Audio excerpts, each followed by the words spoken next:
All right, on this episode of Bare Knuckle Bowker, very excited to be talking to an individual set to compete at BYB 34, which goes down in Pembroke Pines at the Charles F. Dodge Center on December 6th. And we've got the number one and number two ranked welterweights in Jamie Driver and Sonya Dreiling running it back for a rematch as well, but the vacant BYB welterweight Police Gazette Diamond belt is going to be on the line this time. And great to have Jamie on Bare Knuckle Bowker today. How are you doing, Jamie? I'm doing really good. How about yourself? I'm doing great. I just would think this would be such a huge moment for you because I've seen the posts you've had over the last like year, couple years talking about how you're not going to stop until you're, BYB's welterweight champion. So just teetering on the precipice of, getting to do that. Like, what's the just mood and mindset? I would think you'd be on cloud nine. I am. Honestly, it's pure excitement. This is pretty much everything I've worked towards. These are all my goals, dreams, and everything's coming true. It's on God's time. So, yeah, I mean, honestly, that's all I can say is I'm super excited. It's definitely going to be a showstopper fight. That's for sure. Yeah, absolutely. And just referenced that it was a rematch and everything like that. Like, I guess just how different is it now, just readying to, run it back for this rematch? Like, how much have you, I guess, seen not just yourself grow, but just what growth have you seen or differences in, Sonya Dreiling since you guys last threw down and everything like that? Because, been kind of in the works for a while now, just with you guys having initially fought a while ago and great fight at BYB 12. So I guess what would you say are the biggest differences in the games each of you has since the last fight? For me personally, I've grown in pretty much every facet and asset possible, which is really awesome. Between my IQ has grown a lot to my physical strength and just like my ability to box actually better, time things and see things from a different angle. Um, I'm very sharp. I feel very strong. What I've noticed is that Sonia fights everybody the same. She doesn't change her game plan for opponents, which works to my benefit. She's pretty much stayed here, and I've only gotten better. So I'm actually really excited just to actually showcase a better fighter, and just show everybody why I'm the number one and why I'll be the champion.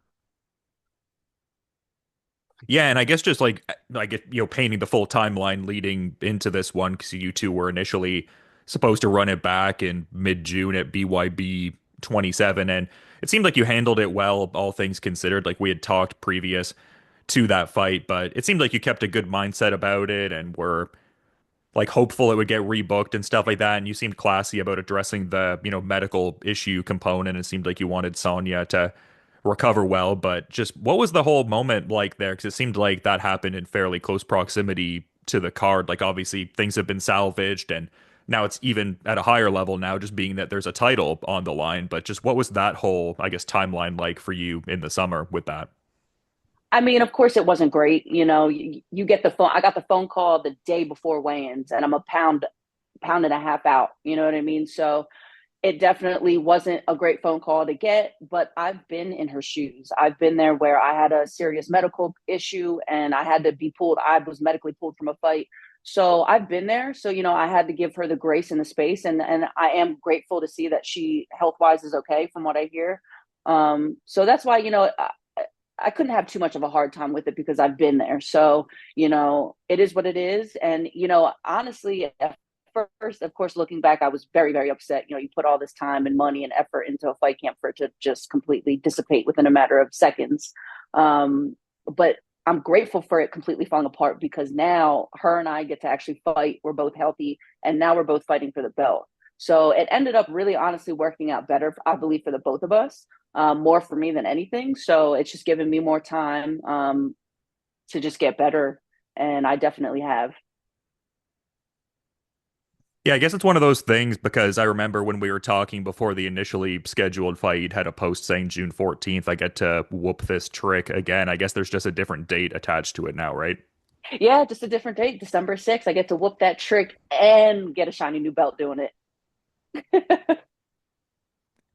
Yeah, and just such a rich history with the, Police Gazette Championships. I think it's really cool that that's now like the official title for, BYB fighters to aspire to? Like, is there something cool about, getting your desired outcome here to where you would kind of be interwoven into, such a rich lineage just extending over a century and all that?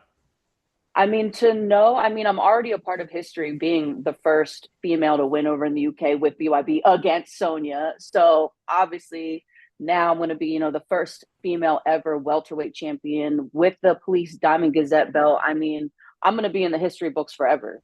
Yeah, my physical body won't be here in the world, but somebody can look back and say, oh, that Jamie Driver girl, the Red Queen, she was the first and she did it. And, it's just really cool to be literally one of the female pioneers for bare knuckle, and it's going to be really dope to like look back in the next 20 years just to see the growth, especially in the women. Definitely need more women in the sport, but yeah, it's really awesome to be a part of for sure. Yeah, and you're no stranger to Police Gazette title fights necessarily, just being that you'd fought for the super welterweight gold against Josette Cotton at BYB 17. Like, what did you glean from that experience that you think could benefit you in this, subsequent bid for Police Gazette gold? I would think that there'd be some lessons you could glean from an experience like that. Lots of lessons. Being more confident in my abilities was one of them. That was the first one. It's like I knew I had the skill, but I wasn't confident fully in it, and you can't go in there like that. On top of that, I've been very, very. That was the last time I've ever missed weight for BYB, and it will be the last time in my career ever. I can promise that. I worked on my health, and I worked on just my diet, cleaning it up, and getting my weight where it's very manageable, where I only have 6 pounds to cut. So stuff like that, and just really taking the time to just slow myself down. Sometimes I have a tendency to try and rush the position, rush the punches, which in return got me out of position and got me, teed off on, and I lost ultimately, just making really just minor mistakes. So I just really took the time to kind of break everything down since then and, build myself back up. Yeah, for sure. And it's kind of interesting because I feel like the fights you've had since then have largely kind of ended quickly, but it just, I guess, speaks to like, what we're able to see as just observers in a sense, because we can only see what's happening in the body of the fights. Like, I'm sure you have so many extra tools within your, toolbox that you've accrued since that first fight to where maybe just by virtue of how quick these fights are going, like that's obviously great in and of itself, but maybe doesn't paint that comprehensive picture to like outsiders. Like I feel like people in your camp obviously know the skills you're making and the vast improvements, but yeah, just interesting sort of scenario for this upcoming fight. No, it's definitely very interesting. I've gotten nothing but compliments, which I don't like them, especially when I'm in camp. I put a lot of pressure on myself. It's not that I want negative, feedback, but I'm always looking for the negative because I just want to better myself that much more. But this has been the camp where everybody, I mean, I'm having, two-time world champion Maureen Shea coming up to me mid sparring and saying, "Damn, you look great. You are sharp," stuff like that. So it definitely has made me realize all the hard work I've been putting in over the years, especially this last year, is definitely paying off. So it's definitely exciting, and I can't wait to beat the shit out of this trick. And it's interesting because you say that. I guess I'm wondering maybe what the general, I guess, like sentiment is or, dynamic with Sonya Dreiling because I feel like you guys are like pretty casual, like cordial enough. Like I don't get the sense there's like bad blood per se. Like, is that a fair way to characterize the dynamic in that kind of sense? I mean, here's the thing: I don't hate her because I don't know her personally, so like, I'm not that type of person. But I mean, we're fighters, and I'm here to beat your ass.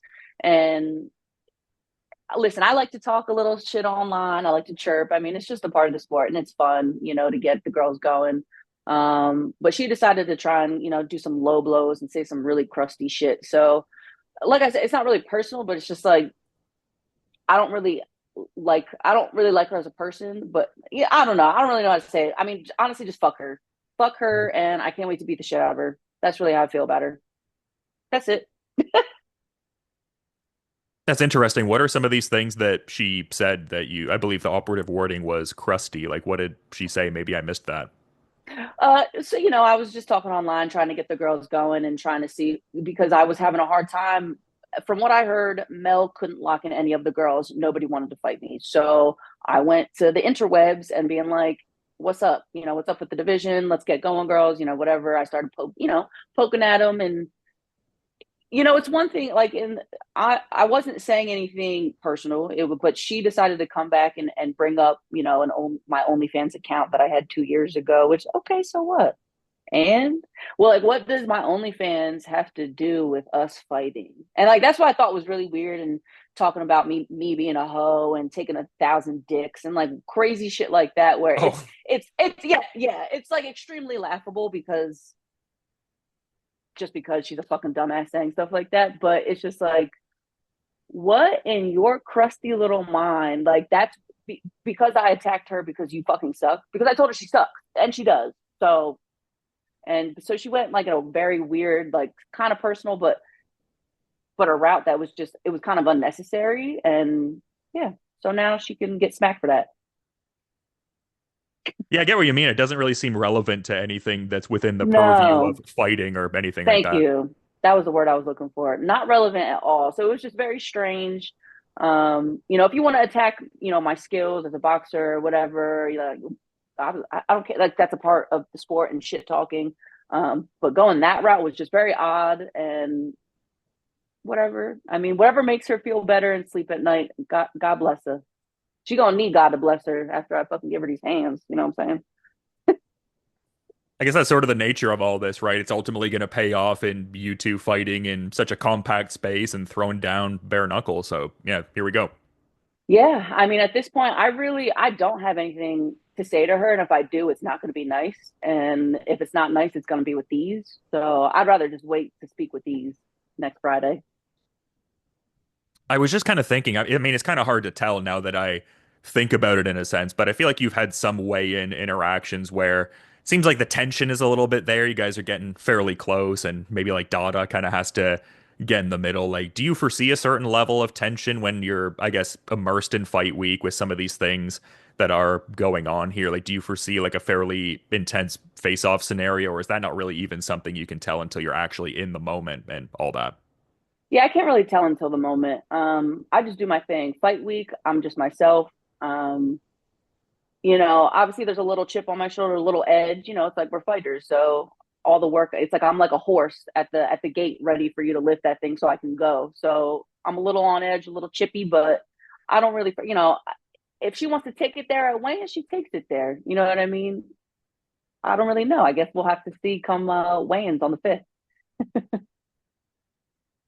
Yeah, and you mentioned the history that you two were able to make the first time out in the UK and whatnot. It seems like you're quite enthusiastic about the whole, BKB and BYB dynamic, whereby BYB acquired BKB. I would think that that would give you a lot more opportunities to get to go over there, and you do seem keen on the idea of going overseas, and not to overlook this fight, obviously, because it's so huge. But is that something that you would like to see in the future, like more of those overseas opportunities, getting to fight in the UK more because of this partnership and, or like rather the acquisition kind of component? Like I would think that would give you that many more opportunities to go to the UK and all. Yeah, I mean, obviously, it's definitely a huge thing. One of my biggest things, a part of being a pro fighter, was traveling overseas and seeing the world while I got to do what I love. So they've given me that one opportunity before, obviously fighting in London. It is a little bit harder. I have spoken to Jim and Mel and Mike and all them, and unfortunately, right now the UK girls, they're not in my weight class. So I know they're still kind of working on maybe finding some women over there. So if they can, awesome. I'd love to go back and face Europe's best. If not, so be it. It's no big deal. But I definitely would hope for the foreseeable future for me to be able to go over there and maybe defend a belt, maybe fight for a new belt. Who knows? So it's more of like the talent pool at this point for your weight division. Middle East is more domestic at this point. Like that's kind of how it's been laid out almost. Yeah, a little bit. Unfortunately, with the big girls, there's not many of us, not just in bare knuckle, but same as MMA and boxing and all that. So, it's just finding, just more girls to kind of fill the division. I know they did recently sign a few girls, so we'll see what happens and see if they stay or leave. Because as far as I know, like you got to get a first fight in and see if you're going to stay with bare knuckle. And some of these girls, they're not cut for it. So we'll see what happens. Yeah, there is such a thing to that with bare knuckle. Like I feel like people I don't know, have certain ideas of it coming in, but I feel like the first fight is the, I guess, big indicator because sometimes you'll see people and it's like, okay, like probably they're gonna have the one fight there. But then with some people, you almost like see this certain like fire almost ignited in them where it's like, okay, I feel like this person's kind of in it for the long haul. Like, was there a defined moment in your first bare knuckle fight where you noticed like, okay, like I can really thrive in this space? Um, I think it was the first knee. What was that? I fought Randine Ekholm. Yeah, she took the first knee down, and I was like, yeah, I found my home here. I was like, this is after I've done a plethora of combat sports. This I was like in that moment, I was like, this is the sport that I was born to do. And then just getting the TKO within like a matter of seconds later, I was like, yep, this is it. I'm here. Like it was just like I'm home. Like I'm home moment. So that was cool. But yeah, I've seen some fighters, they have their first fight and they've never come back or it's taken them a little bit more time to get back in there because it's whether it's a confidence thing, fear, skills, whatever. Um, but yeah, it's not for everybody. So you definitely, I've talked to UFC fighters, Bellator, PFL, pro boxers all over the world, and 90% of them say they would never do bare knuckle. So it's just you got to have a mindset for sure. It's definitely a dog eat dog sport. It's kind of interesting you say that because I know in the past, at least, you'd had training interactions with King Mo, and it seemed like there was some talks about him getting into bare knuckle there against David Mundell, but that didn't end up transpiring. Like, is that someone you have any level of dialogue with? I guess just we're talking about this. I'm kind of curious because I was thinking, oh, it'd be kind of cool to see him in that kind of space, but I guess I don't know how often, if at all, you guys are kind of still keeping up. No, we're still cool.